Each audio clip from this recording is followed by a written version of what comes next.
Okay, YouTube, this is my first video on a unit on right triangle trigonometry, in which we're basically going to introduce what the 6 trig functions are and what they actually tell us when we're comparing the sides of a triangle. So we say, first of all, when we talk about the 6 trig ratios and define them thusly, as we're going to do in this video, we are considering only right triangles. So for now, we're only talking about triangles that contain at least a 90-degree angle, actually just a 90-degree angle in it. And so you can see that I have this triangle here with a 90-degree angle, and we have this angle down here, and you'll notice this Greek letter right here.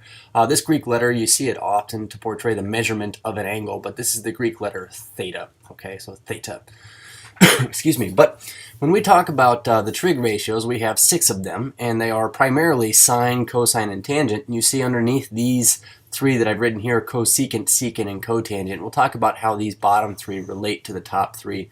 But let's go ahead and focus on the top 3 first. We say that what these are ratios, okay? And when you talk about a ratio is just a comparison of 2 things that can be written as a fraction. We could also write it as a statement as in like a colon b or a to b using the preposition to, to. So when we talk about these 6 trig functions, let's go ahead and accept one thing. When we talk about trig, a lot of the time we write these in fraction form. Okay, so we are comparing things here, and what we're comparing are really the side lengths of a triangle with respect to an angle in the triangle. So we say that these 6 trig functions are these right here, and you'll notice that what I'm doing in just this first little subsection is giving the abbreviations for them. So we say that sine, cosine, and tangent respectively are sine, S-I-N, cosine is cos, and then tan is T-A-N, whereas we have cosecant is C-S-C. I often get people get confused with cosine and cosecant because they kind of look like they would be the same thing, but cosecant is C-S-C, S-E-C is our secant function, then cotan or cotangent is our C-O-T, okay? So we say let theta be the Greek letter, that represents that one of the acute angles on our right triangle here, just this base angle here. We say if this is true, then we will define the 6 trig ratios of theta thusly. So the first thing I want to do here before I kind of go through what I am writing in each of these instances where I write sine of theta, cosine theta, and tangent theta, what they equal, is kind of go through some basic vocabulary. So in terms of a right triangle, we called this longest side here, of course, this is the hypotenuse. Hypotenuse. Okay, so we have the hypotenuse, and then anything that's not the hypotenuse, at least on a right triangle, we call these the legs of the right triangle here. Okay, so we have 2 legs on this right triangle and a hypotenuse. Excuse me. So now, with respect to this angle theta, we compare the side lengths to each other with respect to some acute angle in the triangle. We rarely, if ever, use the right angle down here. So using some acute angle, you'll notice that I'm writing things like sine is OPP over HYP, and what I'm really indicating here is this. Given the angle theta, if I wanted to look at the sine value here, what we do is we compare the opposite side of the triangle to the hypotenuse of the triangle, and using that relationship, it'll tell me a little bit about this angle theta. So we say, where does the opposite side lie with respect to this angle theta and where it's currently sitting? We would say we would go straight across from it, and we say that this is the opposite side of what? Of the angle theta. We could just as likely have been saying that theta is up here, and this would be the opposite side down here, but currently this is the opposite side. When you see ADJ, that will be an abbreviation for the adjacent side. Now, when I talk about side, I really mean the adjacent leg, okay? So adjacent just means right next to. Now, I get people sometimes that say the hypotenuse is also adjacent, but yes, when you see HYP, though, we are discussing just simply the hypotenuse. And by definition, we say that hypotenuse cannot be the adjacent side because it is the longest side, and by definition, the longest side on the triangle is the hypotenuse. So please notice that if we were to switch our angle theta up here to this angle up at the other acute section of the triangle, our opposite and adjacent sides would switch, but the hypotenuse would remain the same. Okay. So when we talk about sine, cosine, and tangent, I want you to realize something first. Essentially, this angle theta right here, we don't know what its measurement is. I mean, it's not 90 degrees, it's less than 90 degrees, it's an acute angle. But if I were to ask you to kind of guess as to what it is, is it a 45? I might ask that question. Consider this. If you had a 90-degree angle right here, 45 would be right down the middle. And so what I could say is if I were to make like a right triangle out of this, if this were a 45-degree angle, and maybe this part right here would have to be the other 45 degrees, what we could say is that this side right here would have to be the same length as this side right here. And so just by comparing these 2 legs, I could tell you that since they're the same, this has to be a 45-degree angle.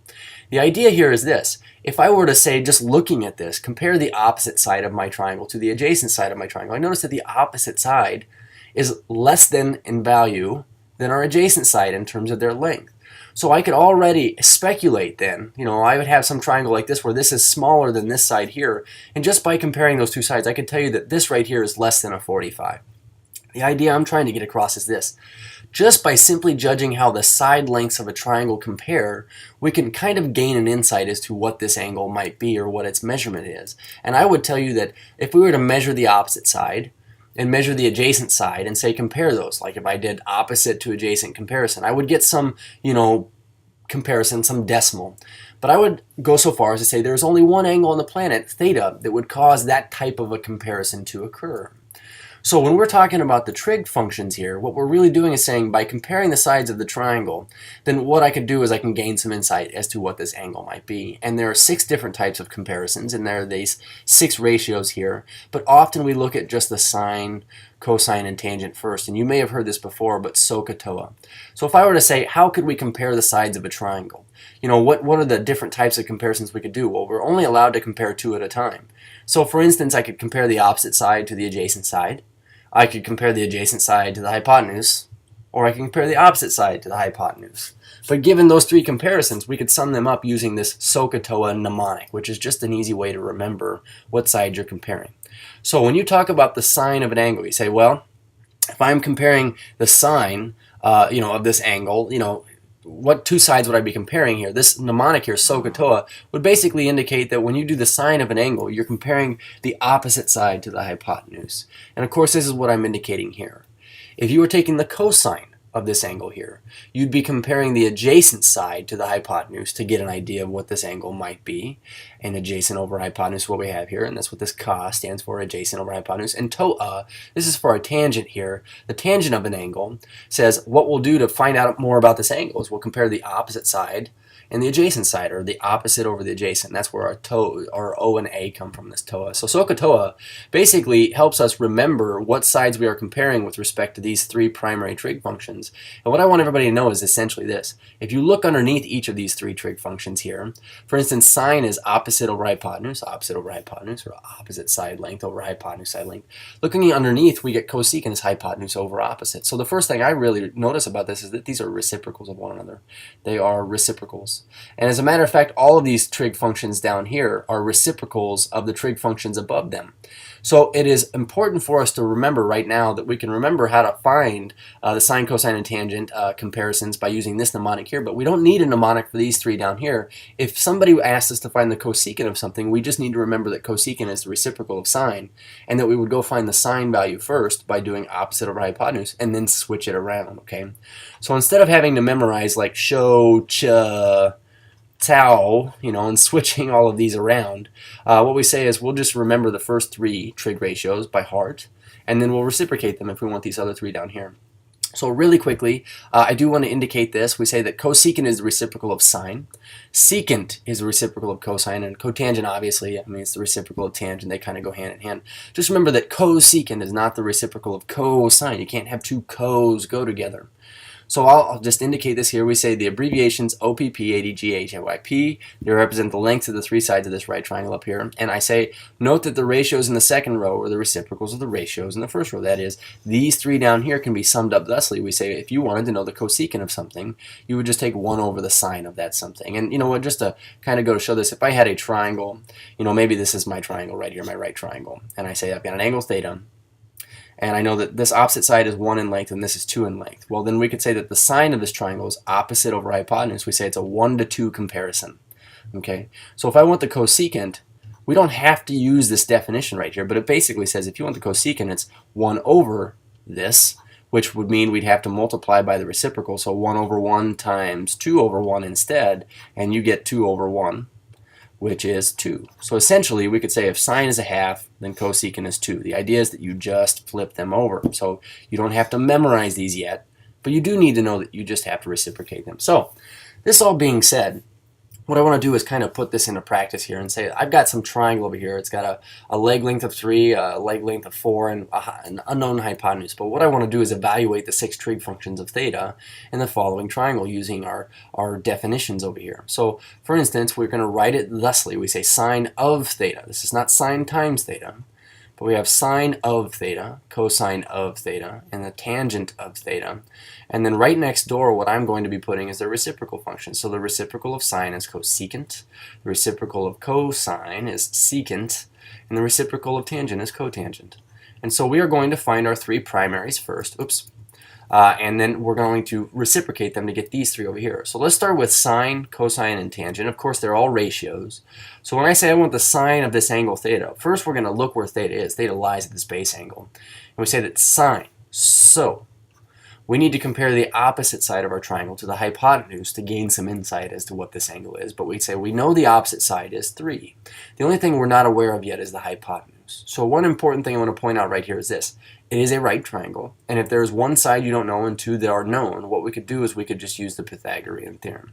In this case, we have leg squared plus leg squared equals, and I'm going to call this c squared, where c is the hypotenuse length. So we get 9 plus 16 is c squared, so we get 25 is c squared, and it follows that if we take the square root of that, we get plus or minus 5, which in this instance, since we're talking about a triangle leg or a hypotenuse length, we're just going to call it positive 5. So our sine value is a 3 to 5 ratio. That is, this is an angle that if you were to compare the opposite side to the hypotenuse, it's a 0.6 or a 3 to 5 ratio, okay? So let's talk about cosine. Cosine, ka. So this would be, compared to our angle, the adjacent side length or the hypotenuse side length. We'd be comparing those two sides. So we say it's a 4 to 5 ratio. And then the tangent, which is my favorite by far, we could say that the tangent of this angle, toa, opposite over adjacent. So we would get a 3 to 4 ratio, okay? So knowing these three ratios here, what we could say is, well, then we know they're reciprocals. This is easy to find. We say, as a matter of fact, they're all comparisons as well, except for this would be a 5 to 3 comparison. This would be a 5 to 4 comparison, and this would be a 4 to 3 just by flipping over the three primaries, okay? And the last thing I want to mention here is this. Your sine and cosine is, these values are never larger than 1. This is kind of a good thing to get in your head right now. But the reason why is because they're both over the hypotenuse length. And since the hypotenuse by definition is the longest leg on the triangle, when you compare a smaller number to a bigger number or divide a small number by a bigger number, you're going to get a number that's less than 1 or a proper fraction all of the time. But those are our 6 trig ratios, and we're going to get into using them further in these next couple of videos. Cheers.